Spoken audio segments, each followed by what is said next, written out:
ሰላም ጤና ይስጥልን። የጊዮን ዜና መረጃዎችን እንሆ።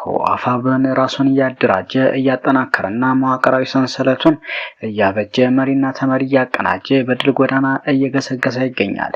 በአምስት እዝ የተደራጀው አፋብን ማለትም አፋብን ጎጃም ጠቅላይ ግዛት ቴዎድሮስ እዝ፣ አፋብን ጎንደር ጠቅላይ ግዛት በላይ እዝ፣ አፋብን ሸዋ ጠቅላይ ግዛት አሳምነው እዝ፣ አፋብን ቢዛሞ እዝ እና አፋብን ምኒልክ እዝ ናቸው።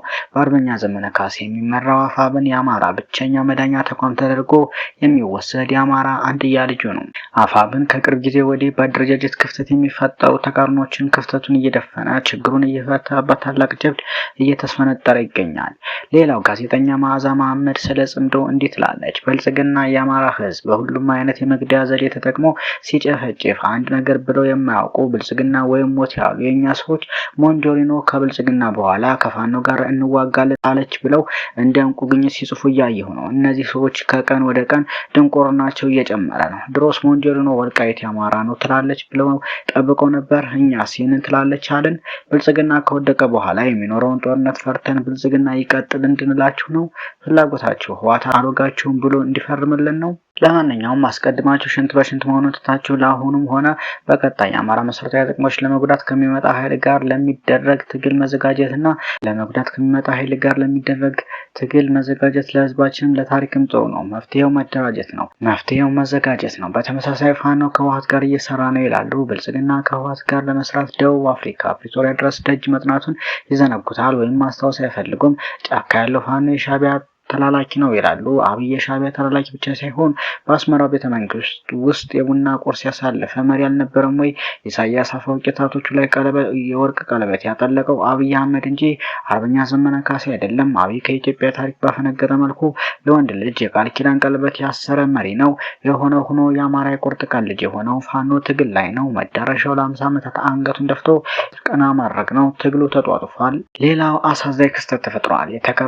የተከራየሁበትን ቤት መጣሽልኝ በማለት የገዛ የልብ ጓደኛዋን ያስገደለችው ወዳጅ በቅዱሳን ይርጋለም ጉዳይ ፖሊስ እንዲህ ይላል። የ2026 ሚስ ወርልድ ኢትዮጵያ ተወዳዳሪ ሩታ ይርጋለም ታላቅ እህት ቅዱሳን ይርጋለም በተፈጸመባት አሰቃቂ የእገታና የግድያ ጉዳይ የመላውን ማህበረሰብ ልብ ሰብሯል። በፖሊስ ምርመራ መሰረት ሟች ከትምህርት ቤት ጀምሮ በቅርብ ትተዋወቅ ከነበረች ጓደኛዋ ቤት ጉብኝትና የስራ ዕድል እንዳለ በተነገራት ግብዣ ተቀብላ ከሜክሲኮ አካባቢ ወደ ኮየ ፈጬ ኮንዶሚኒየም ማምራቷን ምርመራ ያመለክታል። እንደ ፖሊስ ገለጻ ወደ ቤቱ ከገባች በኋላ በቦታው ተደብቆ የነበረ ግለሰብ በመተባበር እገታው ተፈጽሟል። ከዚያም ለቤተሰቦቿ በስልክ በመደወል 2 ሚሊዮን ብር እንዲከፈል መጠየቃቸውን ፖሊስ ይገልጻል። ምርመራው እንደሚያሳየው ተጠርጣሪዎቹ ሟች ሊለያቸው ትችላለች በሚል ግምት በዚያ ዕለት ህይወቷን ማጥፋታቸውንና አስከሬኗንም በሌላ የተከራዩት ኮንዶሚኒየም ውስጥ መደበቃቸውን ፖሊስ ገልጿል። በፈጣንና በተቀናጀ ክትትል ፖሊስ ዋና ተጠርጣሪውን በአዲስ አበባ ጎተራ አካባቢ በቁጥጥር ስር መዋሉን ገልጿል። ሌላው ተጠርጣሪ ደግሞ በአዳማ ከተማ ተደብቆ ሳለ መያዙን ተረጋግጧል። ከጉዳዩ ጋር በተያያዘ አጠቃላይ 8 ተጠርጣሪዎች በቁጥጥር ስር መዋላቸውን ፖሊስ ገልጿል። ዋና ተጠርጣሪዎች በምርመራ ሂደት ድርጊቱ ተፈጽሟል ስለተባለበት ሁኔታ ለመርማሪዎች ማሳየታቸውንም ተጠቁሟል። ጉዳዩ በፍርድ ሂደት ውስጥ በመሆኑ የመጨረሻ ውሳኔ እስኪሰጥ ድረስ ተጠርጣሪዎች በህግ ፊት ንጹሃን ተብለው እንደሚቆጠሩ ይታወሳል። ይህ አሳዛኝ ክስተት በመላ ሀገሪቱ ሀዘን የፈጠረ ሲሆን እህቷ ሩታ ይርጋለም በማህበራዊ ሚዲያ ያጋራችው እግዚአብሔር የወደደውን አደረገ፣ ከጠላቴ እኔ እጠነቀቃለሁ፣ ከወዳጄ አንተ ጠብቀኝ የሚለው መልእክት የብዙዎችን ልብ ነክቷል። ሌላው ቀይ ባህር አደጋ ላይ ወድቋል። በቀይ ባህር ላይ የመርከቦች እንቅስቃሴ በእጅጉ ቀንሷል። ሁቲዎች ከሳውዲ ጋር የተገናኙ መርከቦች ላይ የሚሰነዘሩትን ጥቃት ማጠናከራቸውን ተከትሎ በቀይ ባህር ላይ የመርከቦች እንቅስቃሴ በእጅጉ ቀንሷል። የየመኑ ሁቲ ንቅናቄ በሳውዲ አረቢያ የነዳጅ መሰረተ ልማቶች ላይ ጥቃቱን በአዲስ መልክ ማጠናከሩንና ከሳውዲ ጋር ግንኙነት ባላቸው መርከቦች ላይ የባህር ላይ እገዳ መጣሉ ይታወቃል። ይህም ክስተት በዓለም አቀፍ የኃይል አቅርቦትና በባህር ደህንነት ላይ አዲስ ስጋትን ፈጥሯል።